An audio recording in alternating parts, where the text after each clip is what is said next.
Noah Centineo apologizes to fans after getting hacked. And BTS dethrones Taylor Swift's YouTube record. Demi's dealer reveals his version of what happened to Demi. All that and more on today's rundown.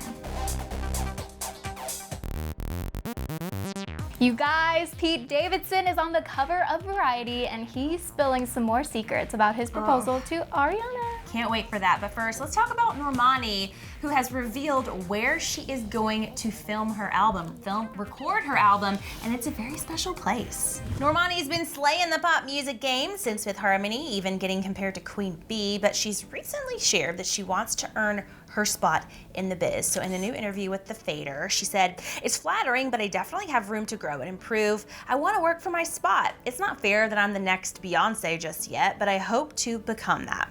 And she's earning her spot by going straight to work, y'all. Normani chose to write and record her solo album in her hometown of New Orleans for a very special purpose. In an interview with L'Officiel, she said, quote, "The most important thing about coming out with this debut album is just representation and making sure that people get a sense of the city that I grew up in, New Orleans. It made me and shaped me into the woman that I've become morally, and my family is from there.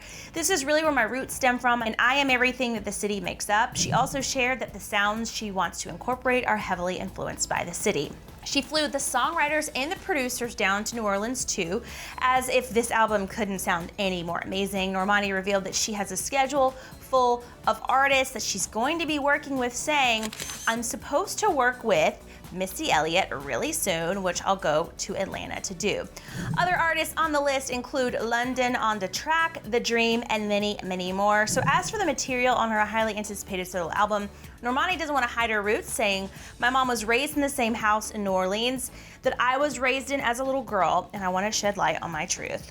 I feel like New Orleans, more than most places in America, has such a signature sound. There is just that big band, brassy vibe, and the way that Camila kind of captured that essence in Havana. Oh my gosh, that Havana essence in her song. I hope that Normani does with New Orleans, with these tracks. Well, and I think that who you are when you're a child really shapes who you are as an adult. Yeah. So for her to bring those sounds to us is just very exciting. I'm all here for it. Oh yeah, for sure. Well, and we're talking a lot about music, but we have more news, guys. BTS is dethroning T Swift, you guys. It's a big deal. So throughout her career, Taylor Swift has broken tons of records. Her Fearless album is the most awarded country album of all time. She has the most top 10 albums on the Billboard Hot 100 in history, and she's the only artist to have 3 albums sell more than 1 million copies in their first week. Well, before now, Tay also held the record for most viewed video within 24 hours on YouTube. But BTS just broke that record with their new music video for the song Idol. Now, according to ET Online, BTS's Idol was viewed over 56 million times in the first 24 hours of its release. This beats Taylor's views by a long shot. After premiering her video for Look What You Made Me Do during the 2017 Video Music Awards, the music video was watched just over 43 million times in a day. The K-pop boy band also beat their own record as well. Their video for Fake Love reached 35.9 million views within 24 hours back in May, which made it the biggest music premiere of 2018. Until now.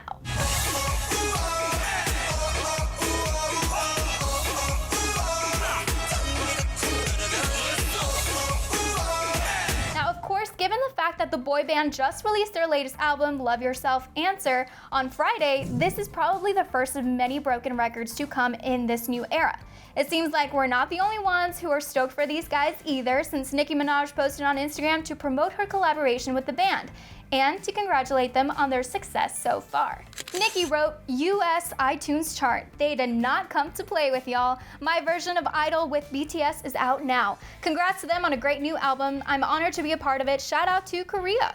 Well, I know that BTS fans are crazy in love with BTS, and I'm just so happy for them. I mean, yes, we all love T Swift, but that's what music is about, breaking records, so I'm all here for it. Really? Do you think Taylor Swift is upset about it? I mean, nah, she can't be. Why? Just make more exciting videos and then just keep not. Ooh, Amy! No, it. Catch the shade. No, I think that's what makes artists successful. You know, you gotta just one up one another. Yes. I think even harder too is like one-upping yourself. I have no words.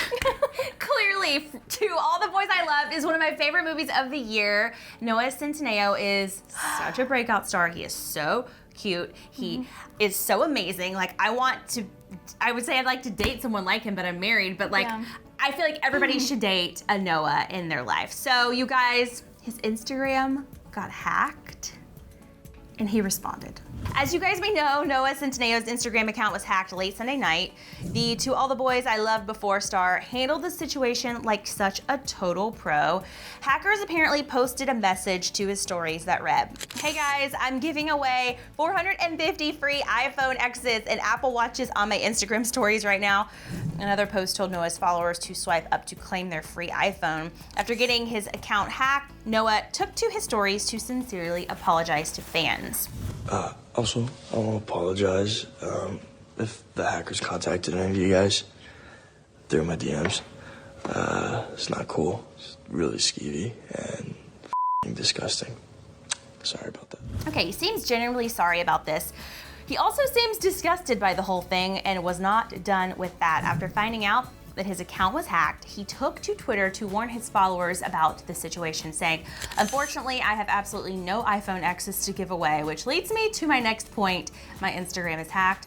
Once he regained his account, he tweeted some helpful words of wisdom, saying, "Two-step verification, I need that ish, but we back now." So Noah recently told W Magazine that he has plans to use his 5.4 million followers for good, saying, "I'm currently strategizing the best way for me to leverage my platform, my growing platform, my friend's platform, to help fight a various group of social injustices." So over on Netflix's Twitter, they encouraged fans of To All the Boys I Loved Before to write their crush a secret letter and send it to them via email. Of course, in the spirit of the movie, you guys. So the streaming platform then decided to share a selection of letters anonymously and tagged the Twitter accounts of the recipients. So one lovebird wrote, "You give me the biggest butterflies. No, not butterflies. You give me the whole damn zoo. Love you so much. You're my life." And of course, there were letters for Lana Kander and Noah Centineo too. One fan wrote to Lana saying, "You are endlessly beautiful and inspiring. You are such a kind-hearted and amazing woman. Thank you for everything and helping girls like me feel seen." So Noah received the most letters, actually hundreds according to Netflix, but they only chose to just share one. It read, "You have one of the kindest, brightest souls I've ever had the experience to witness. You always seem to find the light and love in people, and it's really astonishing that there are still people like that around." Okay, I was so shocked after watching this movie at how much I loved it. And I knew a lot of people were talking about it, but after seeing it, it was so cute. It was so relatable. And honestly, I think Noah is a true hero because I don't know about you guys, but I didn't know a lot of awesome guys growing up. Oh no. Like charming and sweet, and he really, not only in the movie, obviously, but in real life, he just seems like a really nice, down-to-earth guy, and maybe he'll become guys' new role models. Ooh, I would like that. That's like my hope. Yeah, well, and just the way he responded with the hack, a lot of people are quick to get very angry about it, justifiably so, I get it. But he was so poised about it, I'm like, wow, good for you. And then these letters, I can't even. That is so sweet. And to tag the people that they're talking about, I can't. I think so it's cute. ballsy. Like, Yeah. I would never be able to do that. Oh, no. No, like even just thinking about that makes me really nervous. No, but we are talking a lot about love. Love is in the air. It's early Valentine's Day now, apparently. Pete Davidson is gracing the cover of Variety's annual Power of Young Hollywood issue, out now, and gushing about his proposal to Ari. He said, "I didn't want to do something corny. We were in bed, hanging after watching a movie. I was like, will you marry me?" It was really dope. He also shared how he's confused as to why he's with her, saying, "I'm still convinced she's blind or hit her head really hard. Something's gonna happen and she's gonna be like, what the F is this thing doing around? For right now, it's rocking."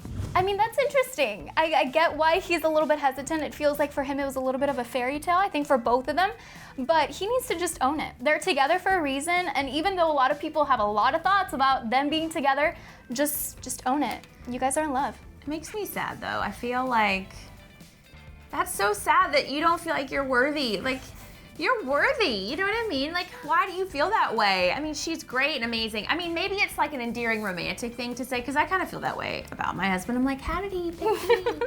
But I don't know. I think after all the, I would say backlash, but all the comments that I've heard on social media about him that are so mean and so bad, I wonder if that has affected his confidence in this relationship. So I hope not. I hope it's just a nice romantic thing, because I'm rooting for them. I know it happened really fast, but you know, crazier things have happened and lasted a lifetime. Exactly. Okay, in kind of some shocking news, Demi's apparent drug dealer was caught by TMZ in a parking lot, and they went in asking him some really heavy-hitting questions about what happened the night that Demi apparently overdosed, and he revealed a lot about his side of the story. So this guy's name is Brandon Johnson, and TMZ actually spoke to him on Monday, and he claims that Demi texted him at 4 a.m. and asked him to come over. According to him, he brought pills with him, and he says that Demi knew they weren't pharmaceutical grade and that were, quote, aftermarket pills. He also denied knowing anything about what the pills were laced with, although he did get them from Mexico supposedly and understood the risks involved with that. So he said, for people to think that there was any misconception on my behalf is absolutely ridiculous. I'm not here to hurt anybody. I care for her very much. She means a lot to me. So the medication that Demi took was supposedly the same type of drug that led to the deaths of a lot of other celebrities like Prince and Tom Petty and Lil Peep. So Brandon said that Demi fell asleep around 7 or 8 in the morning, which was typical for their hangout sessions. He said he tucked her into bed and she didn't appear to be having any problems. But by 11:30 a.m., Demi's assistant was the one who apparently found her and immediately called 911. He continued saying that the incident was a wake-up call for Demi. It opened his eyes to the dangers of these kinds of drugs. He actually said they're fun, but in the wrong hands and in the wrong usage, they can be harmful. Another surprising find in this video that TMZ got, Brandon actually admitted that he and Demi had once had a more intimate relationship than friendship. You know, we were just hanging out. So it grew into a sexual relationship? Somewhat, yes. Later on in the relationship, we messed around, but for the most part, we were just friends. Leave it to TMZ to get all kinds of crazy insight. They're amazing. Wow. This is shocking. This interview is over 3 minutes long, which is so unusual. My question is, does he not feel like scared for his situation? He's just like talking openly about what happened. He needs to, I feel like his attorney should have been there. I agree. Like, he said a lot of stuff that I was like, what? But you know what? At least he's being honest and we're getting some insight into that situation, and I don't know. I think Demi's team also came out and said that she did not have an intimate relationship with this person, that they were just friends or whatever you call someone who gives you medication that could almost kill you. But they have denied that that's a thing. So who knows if he's telling the truth. But I mean, I love that he tried to justify like drugs. They're fun, but in the wrong hands and the wrong usage, they can be harmful. It's like, okay, well, whatever helps you sleep at night.